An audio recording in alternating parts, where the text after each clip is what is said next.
dug deep. You're Ken Kell. You're the hockey guy. I go, I don't know anything about this guy.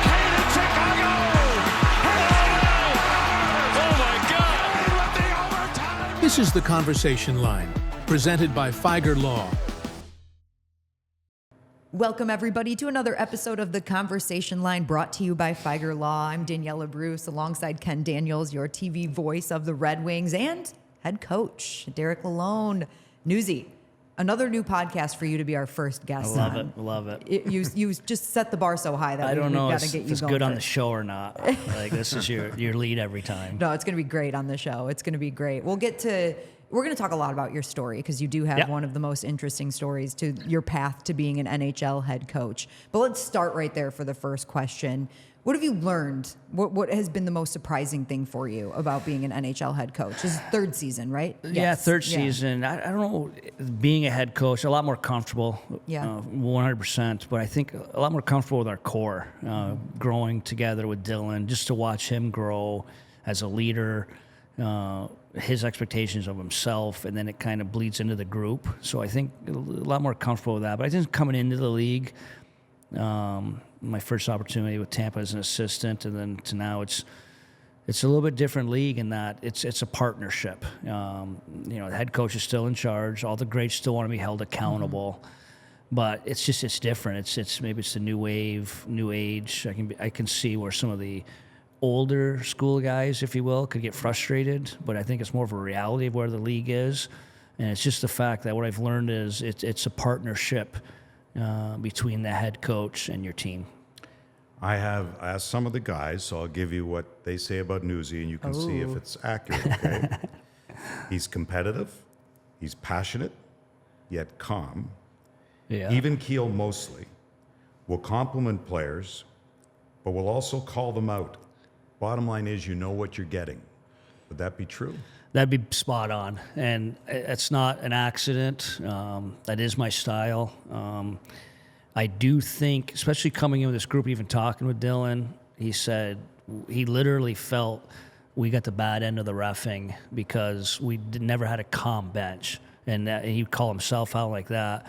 And I just watched the way we operated in Tampa, where you want to kind of exude some confidence.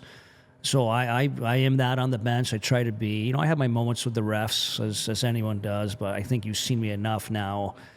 I'd probably be on the light end of the yelling, screaming, but that's for the guys. We don't complain about the ref. We don't beg for calls. We put our head down with a quiet confidence and move forward. But within closed doors, I think that's probably that competitive. I really do believe guys, great players, want to be held accountable. Now, it's changed a lot in today's game where they want it on their terms, which can be very frustrating from a coach and management aspect. But it's a reality. I try to communicate, and we spend a lot of time on communicating. What I mean by that, not just walking in and communicating, but as a staff, we get in there every morning. We're going to work on our X's and O's. We're going to work on the mentality. We're going to work on what we need to do in practice that day or game planning for our next opponent. We spend a lot of time on who needs to be communicated to and how. And I think it's a big part of it and the reality of today's athlete. Back at the bench, when I watch you, are you on the guys? A little bit. I do think, and I learned this, I get a John Cooper story. John Cooper went up and down on the ref, literally followed the ref from one end of the bench to the other end of the bench, and might have had about 13 words that aren't in the English dictionary. And then the camera comes on him, and he's calm as can be. 2 seconds later, it's like an art form. And I'm still just barking at the ref, and it's just barking. And our GM comes down, at the time it's Julian Brisebois. He comes in, he slams the door open, he starts yelling. He's like, because we got a penalty. John Cooper got the penalty. He thought I took the penalty. And he's like, Newsy, it's not your place. Like, Coop, you get him under control. And Coop's like, it was me. But I do think I do hold the guys accountable there. There's a way to do it. I think there's a reality of being on camera. I think it's perception the league wants. We get wrist slapped more than you think. They want a From the perception of the league, but I do think it's the reality of our profession. Yeah. It's just basketball and college football. It's part of their reality of it's their culture of being a yeller, screamer. You're motivated, involved. Not us, but there is a time and place. But and a lot of it maybe it's done in between periods or before and after games. I want to follow up on that too, because you got even-keeled mostly. Yep. There was a mostly in there. And I'm sure your players know you by now. They know what is going to set you off and make you not so even-keeled. And what is something that you can point to that might be you're going to get the Newsy that's not so even-keeled? Our non-negotiables. Yeah. When the compete's not there, when we're not stopping on pucks. I mean, the post-Pittsburgh game, that was a very hard meeting the next day. And, that's probably a little of that honest serum that the guys expect. But that was a very tough meeting. And it's because we spend our entire training camp, and it was in a good spot. We have an unbelievable first period, and we weren't ourselves. It was unbelievable how we fell apart in the second. But we went straight into solutions. It probably came more matter of fact than hard. We went on practice, and I couldn't be more proud of the process. We played our best game. We shut out Nashville the next night. So that would be a perfect example when the guys. They don't perform to a standard we have or that we've seen at any time in the year. Quieter with David gone, Perron? Yes, it's a different room. And it's funny you bring that up. And it's not a bad thing. I talk about this leadership core and how much Dylan has grown and the people around him and the growth of even some of our young guys, Mo and Razor, and how we're trying to incorporate them in our leadership group. But I find myself, and we've even talked as a staff, and we want to have the guys. It still has to come from the room and the chatter, but David was a lot of the energy, and I find myself, and even the staff, we've talked about early on, like we're the ones maybe trying to be a little more cheerleader-ish during a game or between periods, but ultimately it's going to have to come from the room. And trust me, we've had to pull in David sometimes. It was detrimental at sometimes, but it was true passion and it was real. So there's a reality. Each year to year, it's going to be a different dynamic in the room, and it's a little bit different with David out of it. Well, he doesn't have Daniel Sprong to yell at in Ottawa either, so go ahead. We've seen the past couple of years, maybe all three, a rotating A that rotates who's wearing the A night in and night out. Where do you see the benefit in that, rather to just finding two players that are always going to wear the A? Really good question, because it's again we work so hard on our leadership core, and I really think that's a huge part of success and a huge part of our growth over the last 2 years. And happily, it's gone in this direction. We want to keep going in this direction. It has been the work of our leadership core, but the A is important. It's the reality of our league. The C's important. Every night a guy has that on. There's some reality to it, the perception of it, but we've tried to establish a culture. You don't need to have the A to be a leader. We do have an internal leadership core. We have different groups. I meet with a group of 3 at times, a group of 5, a group of 7, a large group of 11 at time, and what we're trying to get out of the group. And we're trying to find the balance of being at leadership room and just rotating that A. We'll still do it within that leadership group, and it is important on that given night, but we want to preach you don't necessarily have to have that A on at a given night to be part of it. So we're still working through things. I think also trying to establish 2 young, really special talents that are going to be part of this organization for a very long time without maybe putting too much pressure on them. So that's probably where we're at right now, and it's still a work in progress, but a positive work in progress. You've told the story that Patrick Kane said he needed a tough camp, and your camp in Traverse City was the toughest it had been. What made it tough? Just what we probably asked of them physically. There was a little science to it, in that you're kind of able to get a read and monitor guys' heart rates and their workload, which is amazing itself. It's just another tool. So they're wearing something the entire time? Correct, and that's pretty standard throughout the league and even professional sports right now. But it's using that correctly. So it's a little bit of trying to get that our overall group to a higher level, maybe get him a little bit more in shape, if you will. Maybe a lot of it was the mental toughness to it too. We talked about where we finished last year and wanting more. And I think the perfect example is we wanted more in camp. And that was the ask we had of the group in training camp, not only in Traverse City, but through our exhibition season also. I don't know if you were good in school in science, but you probably are more well-versed in science now than you ever were. Is it constant that you're checking on things like that? Oh, yeah, it's reality. I laugh. Even in my 3 years here, my 7 years in the league, I mean, I literally in Tampa, it was like the head coach and 3 assistants. It was the court. Now in Traverse City, you're dealing with the sports psychologist. You're dealing with the analytics team. You're dealing with a neuroscience coach. You're dealing with a management team that is now 7, 8, 9, 10 deep when everyone has their roles and is successful. So you're almost CEO-ish. And no, I wasn't good in science. And I still to this day, Mr. Pickard, good man. He told me grade 11 science class that I was going to amount to nothing, and maybe it was a little motivation, but it how things come full circle. I was able to bring the Stanley Cup to my hometown in Brasher Falls, New York, and when you say it, like it's 500 people in that hometown, and literally, it's no exaggeration. Every teacher I had from kindergarten to grade 12 was there. Wow! It's when you think about amazing. that, and Cool. and that's the one you talk about living in a small town. And Mr. Pickard and I rehashed that conversation, and he remembered it very well, too. Did you let him hold the Stanley Cup? I was like, you can drink out of this, but do you remember? And he goes, I remember it well. And he something like, people motivate in different ways. I'm going to bring out my baseball brain just for a minute here, and I apologize. It's still there a little bit. But analytics in baseball is huge. Yes. I think I would say it's further along than it is in hockey right now. And the conversations I've had with staff over there is about finding what's useful, like what you actually can use to your advantage when you bring in free agents or when Yep. you're developing players.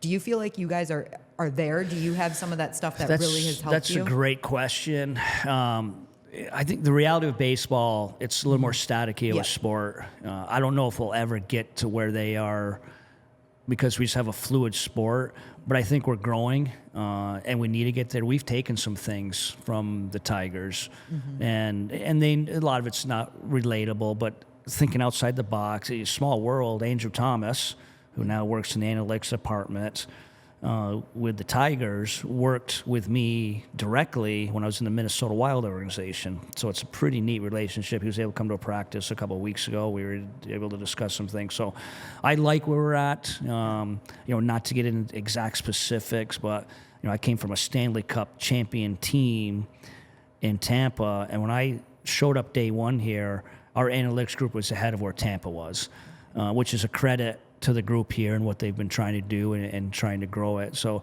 I think it's going to be a constant battle, but it's a reality, and you want to stay ahead of that curve, and we're trying to do that.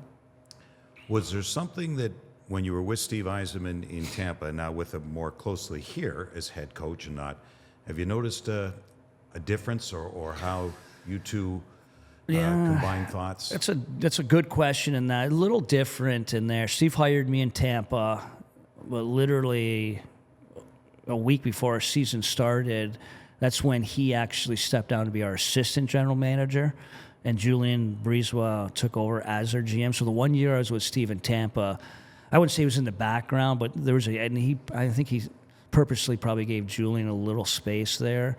But no, I think he's very competitive. He has a high standard. He has a huge ask of us.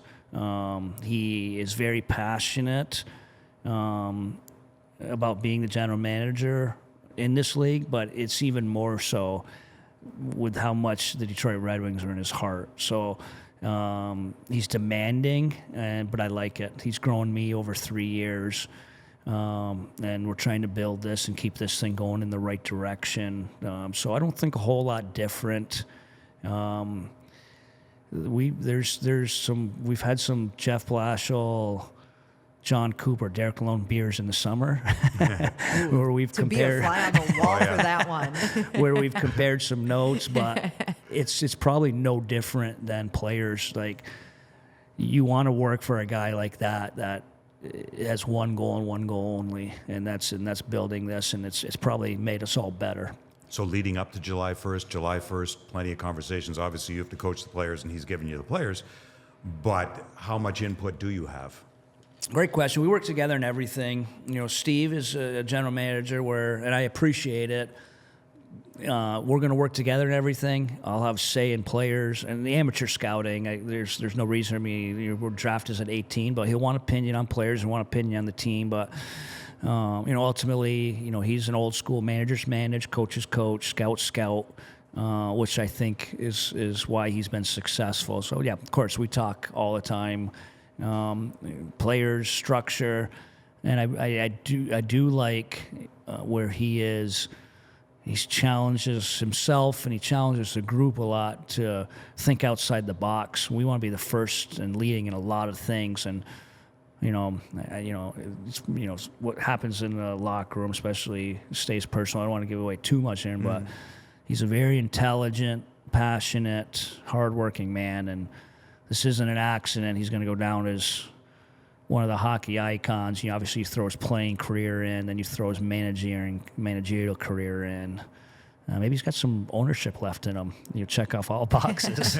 But he's pretty impressive human being. All right, I'm going to take a hard left here, and we're going to go back to Newsy's playing career. You played at Cortland State. Yes. Goaltender. Correct. I'm going to say this the nicest way possible. Goalies are known to be a little weird, right? Like a little odd. You have to be a little odd to decide that you want to be a goalie. Yeah. Why did you want to be a goalie? And do you buy into that a little bit? No. Did you look in the mirror and think you were 6 feet or something? No, it's you talk about my small hometown. Yeah. We literally had, you play with your two age groups, as you go up in minor hockey. And one year, we'd only have 10 players. In reality, the other year we had 15, just the way the age groups. Yeah. And if the farmers on Saturday mornings, chores were ahead of, like, we'd play these games and we'd get smoked by a team, but like, you wait until we get to Farm Boys for the afternoon game. We're coming back at you. And it's just, you got to understand a small town. Right. Even, but we were rotating. I loved scoring goals. I played out. I loved playing out. But in mites or maybe squirts, we were doing the goalie rotation. We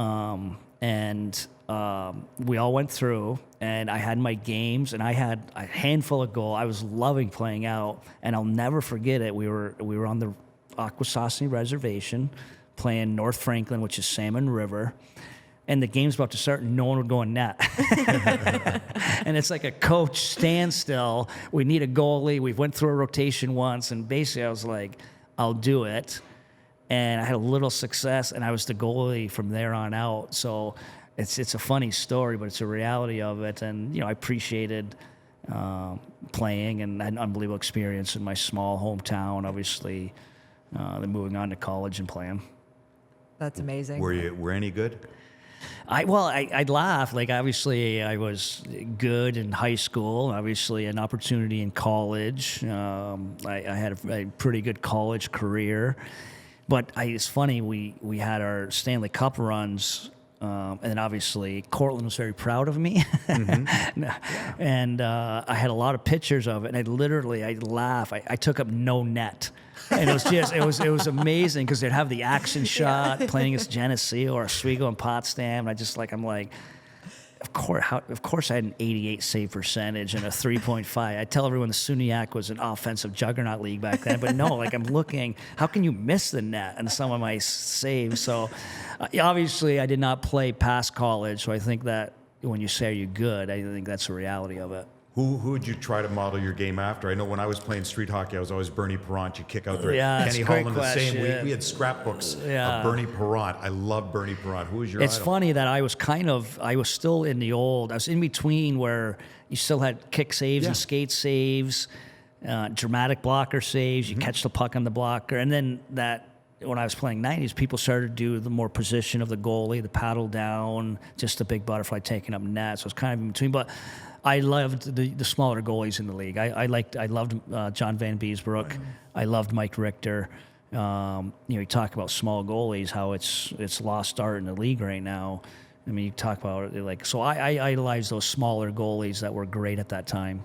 Yeah. Okay, so you knew you were probably just going to play college and that was the end of your playing career. And you started as a grad assistant very shortly after that in coaching. But when did you know coaching was something you might have the itch to do? I think once I got to grad school. So basically I went to college, unbelievable experience. To this day, I think that it molded me. You know, I have such respect for players that played years in this league. 'Cause I take experiences out of my college experience. I can't imagine Steve and some of these guys that played 15 years in the league, what you learn and experience.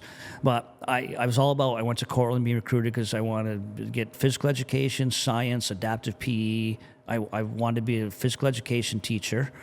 Then I got a chance to get a master's of education administration right out of college, but I started coaching. So I had all my educational tools. I had a phys ed major. I had a science major. I was going to be a science teacher, whatever teacher. I had adaptive PE teaching. Then I had a master's of education administration, maybe go down to administration, and I wanted to coach high school hockey.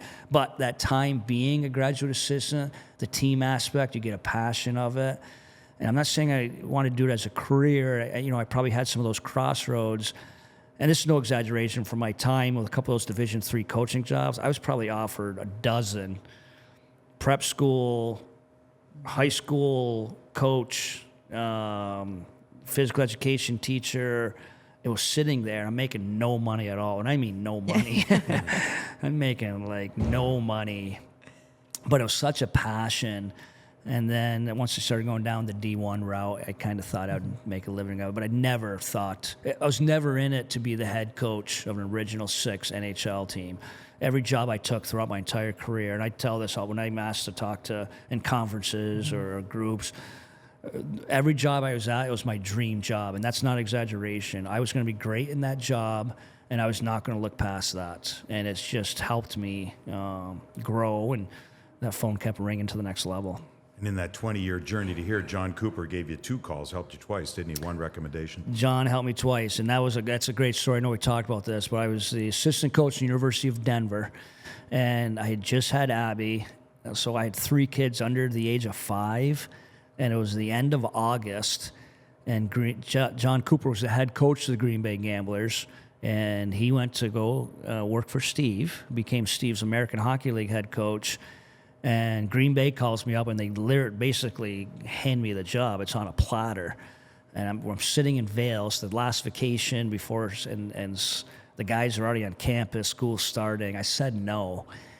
And I literally hung up the phone, probably still cell phone, actually wasn't. That's a little exaggeration. I hung up the phone with the ownership group of Green Bay, and not 5 minutes later, John Cooper calls me, and he scolded me. And he's like, I get it. You can do what you want. But if you want to coach, this is the job. You got to be a head coach. And it sat with me all year. And he was right. And it sat with me all year long. And luckily, Eric Rude, who became the head coach, went back to St. Cloud. Basically, the same process opened again. Green Bay called me right up, and I didn't hesitate. I took it basically 5 minutes later, became the head coach, and then just had a ton of success, kind of grew. And it just kept going from there. So, John Cooper... he was influential in that for sure. And then obviously the call with Tampa, it's almost very similar. We're trying to win a Stanley Cup here, bro. Like, you want to come? And I said no again. Because you were head coach in Iowa. I was the head coach in Iowa. I still wanted to grow as head coach in Iowa. I had a really good relationship with Bruce Boudreau, who's the head coach. I had a very good relationship. I really liked Chuck Fletcher and Brent Flair, my general manager. I felt value in Minnesota as I was growing. And I said no, and again, he was upset. And then, luckily, and not luckily, Chuck Fletcher got fired about 2 weeks later. And Coop called me back again. He's like, what about now? I'm like, let's go take a look at it. And, whatever they say, kind of the rest is history now. It's funny, and maybe funny is the wrong word, but just the faith that he had in you and that a lot of people did have in you along the way to kind of come back to, you could have said no and maybe that was it. That was your chance to do it. So have you ever thought about it that way? Just the fact that you were kind of it was intriguing, but it was just, and it's different. Like the NHL is an old boys group. Yeah. It's the reality of it. Not playing in the league is real. Like, I don't have the connections. I knew very few people in the National Hockey League, John Cooper being one of them.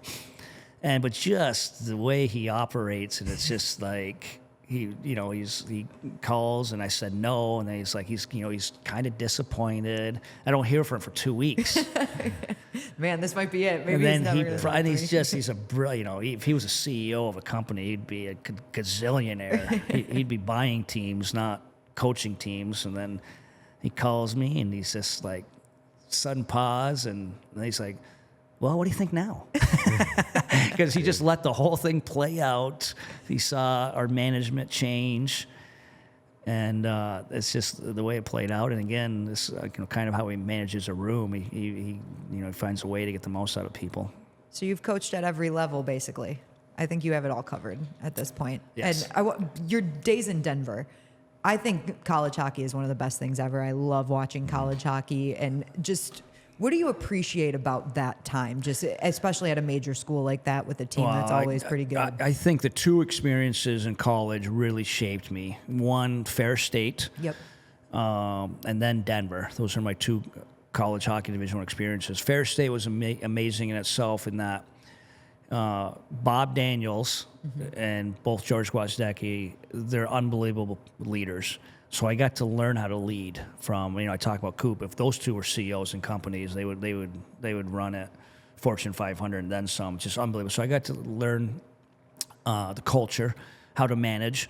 But Ferris, it was cool because we had the chip on the shoulder little team. We had the Chris Kunitz era. Yeah. Like we would always beat Michigan State because we were 22 and a half, 23 years old. They had their 18. But just you're learning how to have a kind of that chip. And you talk about competitive. The guys that mentioned to me, you kind of have that. We're going to go into Michigan. We're going to win.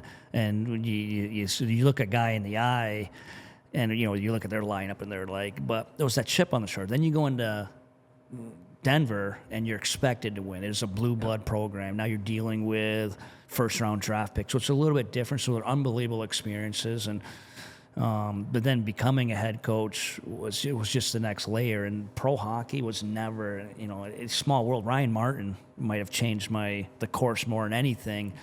I was in Green Bay, and we were having a ton of success. Sheldon Dries was my captain. That's no mystery why we were winning a lot of hockey games.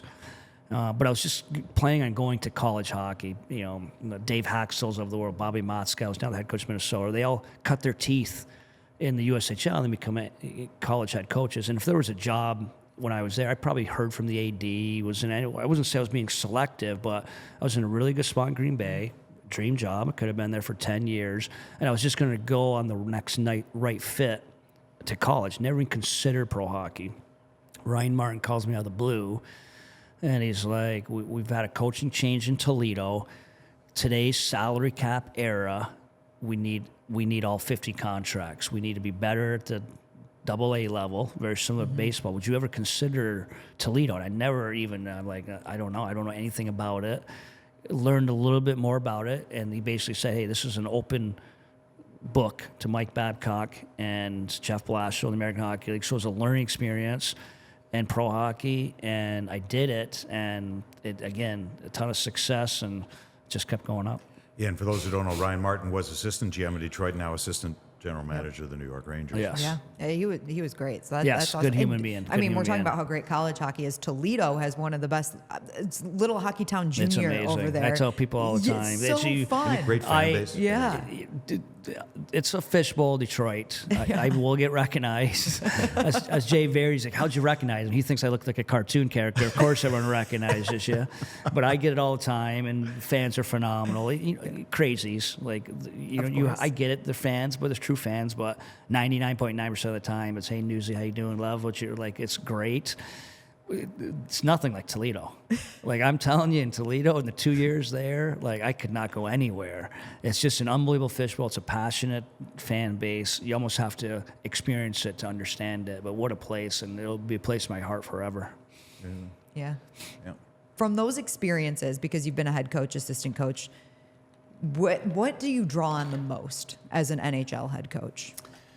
Managing. Yeah. The buck stops with you, and the hold accountable. And it's just interesting. I'm a relationship guy. I've prided myself in relationships. I really think I've had success in my career because I've been able to establish relationships, communicate, try to be as honest as possible. But you're more in the trenches. Like, it was my job in Tampa to have those relationships. and I would the one-on-ones, but the head coach, John, was the hammer, and he would have a lot of those. And finally, if it got through me and I handed it over to John, he had to be hard on the player. No different than where we are now. My assistants are they meet those guys every day, every individual player, video, expectations of them. We communicate extremely well, but then you got to be the hammer. So I think it's a little bit more of holding guys accountable. And in today's day and age, it's not an exact science. You delegate well, though. And you have to. You 100% have to. It's just reality. And again, with so much moving parts right now, you have to delegate, but you got to be on top of it. All right, I'm going to take a hard left. Wanted to make sure we got those hockey questions in because your family, obviously very important to you. Yes. They're full-time in Detroit now. And as an NHL head coach, I bet you don't do much else, right? Like during the season, you are eating, breathing, sleeping, Yes. hockey all the time. How do they handle it? How do they help you? How do they That's a handle great the question. season? The best thing I ever did, and I tell coaches all the time, when I met my wife, she was a head soccer coach at Hamilton College. She was literally like 22 years old, already a Division III head coach. She moved with me to Fair State, became the Central Michigan assistant coach. So she was a Division I assistant in soccer. And then she became the Fair State head coach. So her career was well ahead of mine at the time. So I tell people all the time, one, marry coach, because she understands. You come she gets home, she understands the highs and lows, and my family's unbelievable with it. The reality of you don't read social media, it's the reality of it. 21 coaches got fired last year in 13 months. I had my first Fire Newsy article. It's a reality. You can be upset about, or it's the reality of our profession right now. It's a tough gig right now, but it's more a reality. And we talk about it. It's the reality of it. They've had to move, but it's been exciting. It's probably brought our family closer. Summer's all about them, but even during the season, I'm not great at shutting it off.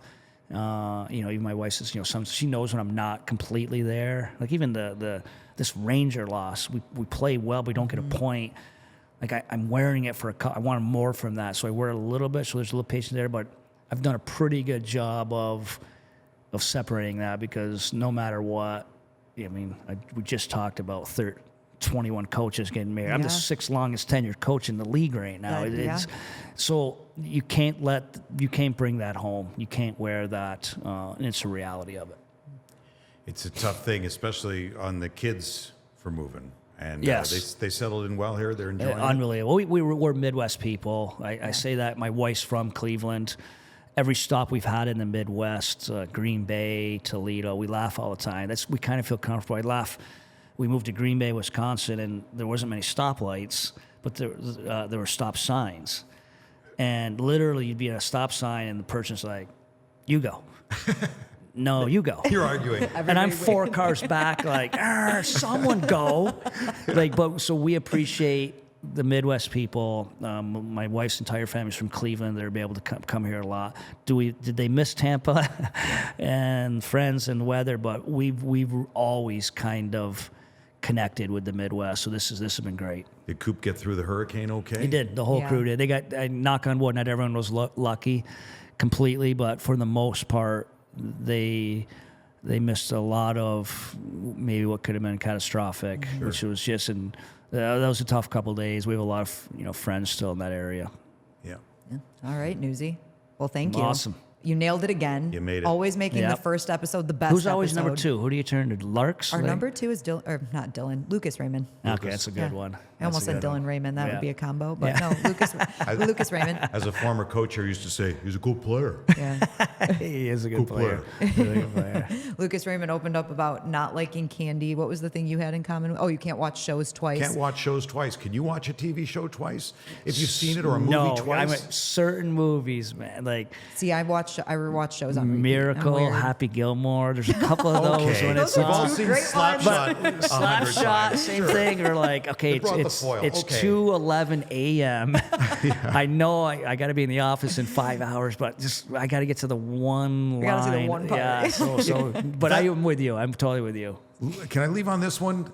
How early do you get up and how early are you in the office? No, it's just a routine. I probably get, it's just living out in that Bloomfield, Birmingham area. If you leave anytime before 7:30, it's an easy ride. You start getting any between 7:30 and 8:30 hit traffic. So I usually get in about that time. We get together as a staff about 8:15ish.